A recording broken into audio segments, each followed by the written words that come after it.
understand Hinduism, we have to start with the Vedas. There are probably no more important documents than the Vedas for us to try to figure out or define what is the Sanatana Dharma, the eternal Dharma, that is often the term that is used by practitioners of what we have come to call Hinduism.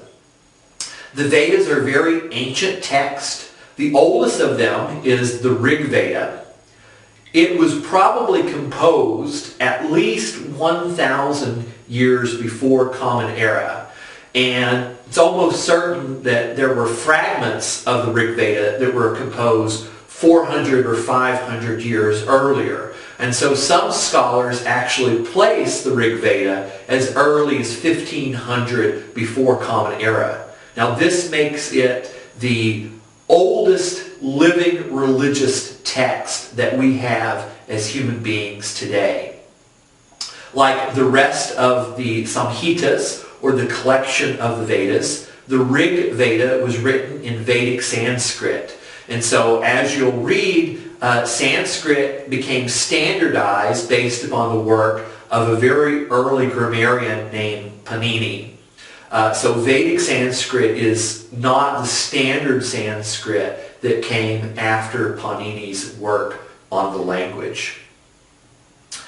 The Vedas are very important in part because they are considered Shruti.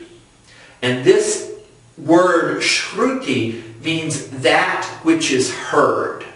The Vedas are considered to be eternal and uncreated. The Vedas have existed as long as there has been existence. And so this makes them very important as text because they are compared with other types of texts called smriti, which means is remembered. And these texts that are remembered are generally the teachings of sages and rishis, of religious scholars. So the Vedas are really in a class of their own because they are literally sort of contemporaneous with the universe and existence itself. So no one is thought to have composed the Vedas, not even the gods, but they have existed as long as there is existence. And as we'll learn next week, most Hindus believe, along with other South Asian religions, that there is no creation, that the world has always existed and there wasn't anything like the genesis of the Christian tradition.